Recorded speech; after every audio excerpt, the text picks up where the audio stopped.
Hello guys, welcome to Abhiyan IAS academy. Myself Pooja, UGC NET faculty here. तो हमारी जो last paper 2 की class हुई थी, हमारी चल रही थी unit human growth and development की। तो उसमें आज हम बात करेंगे थियरीज़ की। लास्ट क्लास में भी हमने थियरीज़ की बात करी थी। जो हमारी बिहेवियर की थियरी थी, क्लासिकल कंडीशनिंग थियरी और ऑपरेंट कंडीशनिंग थियरी हम कवर कर चुके हैं। अगर आपको वो देखनी है तो आप वीडियो में प्लेलिस्ट में जाके देख सकते हैं। आज हम करेंगे हायरार्की ऑफ नीड्स।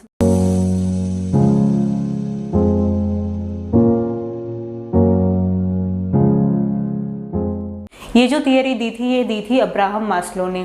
अब बात आती है कि उन्होंने ये थियरी बनाई क्यों थी। सबसे पहले उन्होंने ये देखने के लिए कि पर्टिकुलर टाइम पे जो पर्टिकुलर नीड्स होती है इंडिविजुअल की, वो क्या होती है, कैसे वो डिफर करती हैं, और उसका आंसर उन्होंने दिया था एक हायरार्की बना के। जो ये हायरार्की उन्होंने बनाई थी, इसमें उन्होंने 5 स्टेजेस बनाई थी।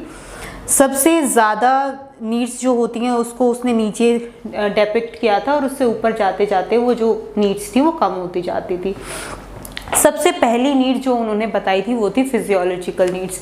फिजियोलॉजिकल नीड्स मतलब जो हमारी बेसिक नीड्स होती हैं हमारी लाइफ में, जैसे हमारा खाना, पानी, एयर, सोना, ये हमारी बेसिक नीड्स होती हैं जो सबसे पहले इंडिविजुअल को जिनकी रिक्वायरमेंट होती है, इनको उसने नाम दिया था फिजियोलॉजिकल नीड्स। उसके बाद आती हैं हमारी सेफ्टी नीड्स। जब उसको रहने के लिए इंडिविजुअल को घर मिल गया, खाने के लिए खाना मिल गया, सारी उसको चीज़ें मिल गई, अब उसको चाहिए होती है safety. Safety in the sense कि उसको एक सेफ एनवायरनमेंट चाहिए, उसको अपना घर एक सेफ जगह पे चाहिए ताकि कोई उसको हार्म ना हो, कोई डेंजरस सिचुएशन से फेस ना करना पड़े।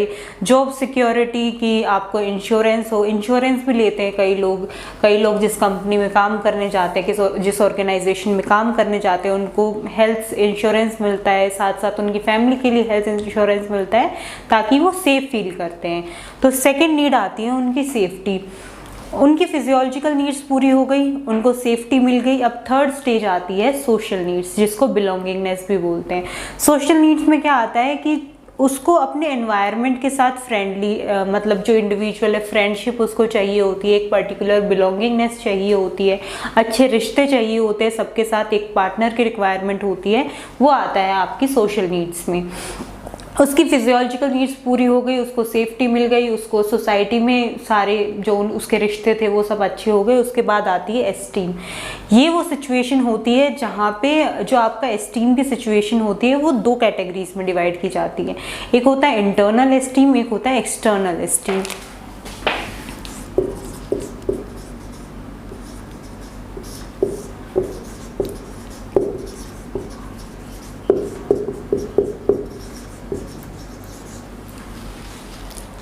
एस्टीम में जो इंडिविजुअल है उसको रिस्पेक्ट चाहिए होती है। इंटरनल एस्टीम की बात करें तो वो खुद को एक इज्जत देता है, खुद की रिस्पेक्ट करता है, खुद के लिए अच्छा सोचता है। एक्सटर्नल मतलब उसको चाहिए कि जो सोसाइटी है, जो उसके दोस्त हैं, जो उसकी कम्युनिटी के लोग हैं, वो भी उसको रिस्पेक्ट करे। तो ये आता है आपका एस्टीम में।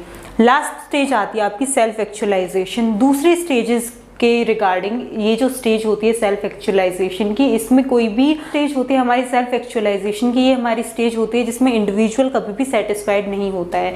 क्योंकि ये वो स्टेज आ जाती है कि जब उसकी सारी नीड्स पूरी हो जाती है, तब जो ह्यूमन की एक होती भी है कि जितना भी मिल जाए उसको कम ही लगता है।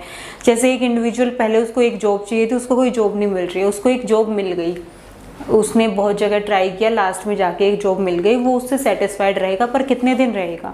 कुछ टाइम तक रहेगा। उसके बाद उसको उसमें भी ज़्यादा चाहिए, उसको प्रमोशन चाहिए। कुछ टाइम बाद, कुछ सालों बाद उसको प्रमोशन मिल जाएगा, तब वो उसमें भी सेटिस्फाइड नहीं होगा। उसके बाद उसको और ज़्यादा प्रमोशन चाहिए, या फिर मे बी उसको मैनेजर की पोस्ट चाहिए, या फिर किसी फाइनेंस कंपनी में सीईओ की पोस्ट चाहिए। मतलब उसको प्रमोशन हर बार चाहिए होता है। तो इसलिए जो सेल्फ एक्चुअलाइजेशन होता है वो कभी भी इंडिविजुअल सेटिस्फाइड नहीं होता है, उसको हर चीज़ में प्रमोशन चाहिए। May be trust, respect, job के मेथड से मैंने बता दिया है, तो हर चीज़ में प्रमोशन उसको चाहिए। तो ये नीड्स थी जो मास्लो ने एक इंडिविजुअल की बताई थी। सबसे पहले उसकी नीड्स हुई जो उसकी बेसिक नेसेसिटीज़ है, उसके बाद उसको सेफ एनवायरनमेंट चाहिए था, उसके बाद सोशल इंटरेक्शन अच्छी चाहिए थी, एक दोस्ती चाहिए थी, उसके बाद एस्टीम कि वो भी अपने बारे में अच्छा सोचे और साथ में वो चाहता है कि दूसरे भी उसके बारे में अच्छा सोचे। फिर लास्ट स्टेज आती है जहाँ पे उसको और कुछ चाहने की इच्छा होती है जितना उसको मिल गया उसके बाद। ये थी मास्लो की थियरी हायरार्की ऑफ नीड्स की। इसके बाद एक और थियरी की हम बात कर रहे थे जो हमारी कॉग्निटिव डेवलपमेंट की थियरी है, जो हमारी पियाजे ने स्टेजेस दी थी कॉग्निटिव डेवलपमेंट की। क्वेश्चंस की अगर हम बात करें यूजीसी नेट में, तो ये आपके होम साइंस में भी आएंगे, ये आपके साइकोलॉजी के पोर्शन में भी आएंगे। या तो आपसे पूछा जाएगा कि जो हायरार्की ऑफ नीड्स की थियरी थी वो किसने दी थी, वो आपके अब्राहम मास्लो ने दी थी, या फिर इसकी स्टेजेस पूछी जा सकती है कि कौन कौन से इनमें स्टेजेस थी, या फिर इनको ऑर्डर में लगाना आ सकता है कि सबसे बेसिक सबसे पहली नीड कौन सी थी और फिर जाते जाते लास्ट नीड कौन सी थी। तो अब्राहम मास्लो की जो थियरी थी हायरार्की ऑफ नीड्स, इसके बाद जो भी हमारी थियरीज है कॉग्निटिव डेवलपमेंट की थियरी जो हमारी पियाजे ने दी थी, वो सारी थियरीज हम 1 बाय 1 करके अपनी नेक्स्ट क्लासेस में करेंगे। तो इनको आप अच्छे से पढ़ लेना, इनके रिगार्डिंग कोई भी डाउट होता है आप कमेंट सेक्शन में पूछ लेना। और अगर आपको ये वीडियो अच्छी लगी आप इसको शेयर कीजिएगा, लाइक कीजिएगा और चैनल को सब्सक्राइब कर दीजिएगा। Okay guys, thank you.